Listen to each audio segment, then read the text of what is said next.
Major Chinese tech stocks are crashing. Are we seeing a bunch of falling knives, or is this an opportunity of a lifetime?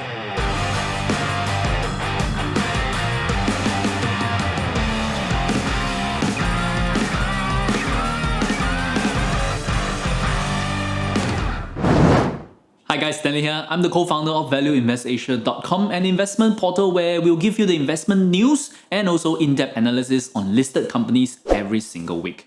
So if you're new to the channel, remember to hit that subscribe button so you will not miss out on any of our videos.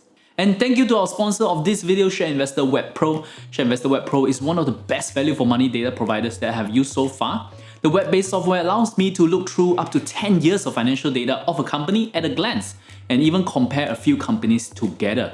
As an investor who invests across multiple markets, I find that ShareInvestor Web Pro has the most comprehensive set of data of stocks across multiple markets like Singapore, Malaysia, Hong Kong, US, Australia, and even the Indonesian and Thailand markets. Apart from that, we can even go beyond just analyzing the financial of a company, as we can find insider trades, ownership information, consensus estimate, and even a charting tool to assist us in making our investment decision. So if you are also looking for a financial data provider, you can try out ShareInvestor Web Pro. You can find out more about it on our link below. And when you're ready to sign up for it, remember to use our promo code to get a $20 off your first year subscription. Okay, back to today's news. The S&P 500 index continued its climb this year with close to an 18.5% gain year to date. Yet there is one big group of stocks that are all struggling today: the Chinese tech stocks. Tencent Holding and Alibaba Group has both dropped about 25% from their peak prices. Other names like Baidu, JD.com, Pinduoduo, Meituan, and NetEase are all down significantly. Yet when you look through their financials, most of them are still doing great. They are growing well, demand is good, and most of their balance sheet are still strong. So what is really happening to Chinese tech? I do have a theory about that. Firstly, as many analysts has pointed out, the increased oversight by the Chinese government on many of these tech stocks on anti-monopolistic practices might be putting pressure on their stocks. Alibaba just settled a record $2.8 billion fine for having anti-competitive practices in their business model.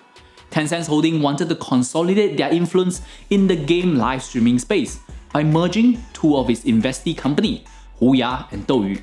But that merger was blocked by the government as well. Meituan is now being probed by the China State Administration for Market Regulation for antitrust concern as well. And the CEO of Meituan even posted a coded message on Weibo a few weeks ago, and many analysts are interpreting that the message might be a criticism against the government.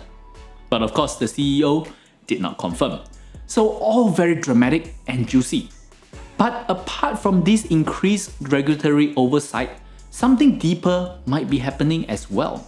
And my theory is this: the rise of big tech has been phenomenal around the world. Today, the largest company around the world, worth trillions of dollars, are all tech companies. With greater revenue, the influence of these companies are growing as well. In some instances, the decision of these companies might be more impactful for a society than those from a government. For example, how Google changed their search algorithm might be more important to, say, a small restaurant owner than some tax relief the government might be giving out. In China, companies like Alibaba or Tencent Holding control most of the attention span of their citizens online, and that influence can be quite powerful and threatening if they are not in line with what the government wants. So there's a need to remind all these tech companies who is really in charge, and not just for selfish reasons that we might think for, such as the survival of their political system or the Communist Party itself, but also at large the stability of the society. This is because China has been so politically and socially peaceful in the last few decades, and that really allows the country to grow so fast. Therefore, there's a real need to continue to preserve that peace. In that sense, antitrust and other regulation on this tech company might be seen as an issue for national security. Other aspect to consider is the outflow of wealth from these Chinese tech companies. Big tech has always been growing so well in China, benefiting from the growing demand of the Chinese population. Yet, many of these companies choose to list their company in the US. that end up enriching foreign investors and also diverting wealth and value out of China. That might be something totally unacceptable for the Chinese government. For example, let's look at the recent clampdown of Didi in the ground of data privacy and security concern. But by going after Didi right after it went IPO in the US is sending a big message for both the US investors and also other Chinese companies looking to list in the US. Basically, no one will be safe if they step on the toes of the regulators. The reasonable expectation here is that the US investors will become more wary to invest in Chinese companies listed in the US exchange. And that might reduce the funds available for Chinese companies to raise from the US market. In turn, many of these companies would need to reconsider listing in the US. If a Chinese company wants to go public, maybe the preferred route would be to list in Hong Kong or maybe even better on the mainland exchanges as well. This allows the Chinese government to have a better oversight over these companies and regulate them more directly. It also keeps the wealth created by these companies within China and benefiting Chinese investors.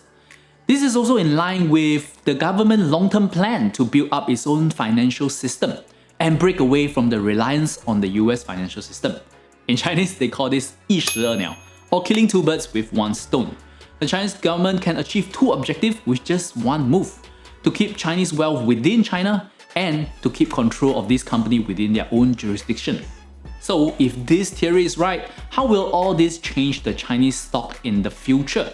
In the longer term, more and more Chinese companies might choose the Chinese exchanges as their primary listing destination.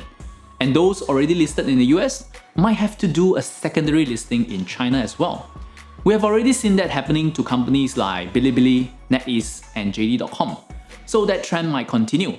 And for smaller companies, we might also see more delisting coming from the US exchange as a viable option. We have seen that company like 58.com choosing that route, and now Weibo, the Twitter of China, might also be exploring that option. This separation might lead to a divergence in stock price performance between Chinese company and US company.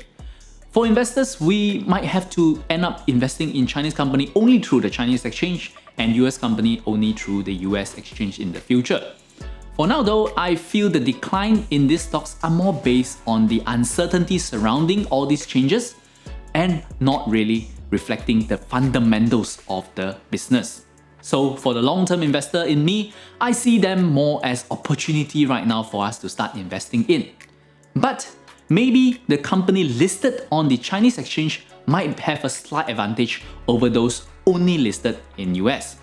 So if you want to start looking into some Chinese tech stocks, these might be the one to start looking into. You can also check out their financials and what the consensus view on them through our sponsor, Share Investor Web Pro. Remember to use our promo code to get that $20 off your first year subscription. Thank you, Share Investor Web Pro, for sponsoring this video. Anyway, what are your thoughts? Do you see Chinese tech stocks as a bargain now or falling knives? Share with us on the comment below. As always, till we meet again, my name is Stanley. Invest safely.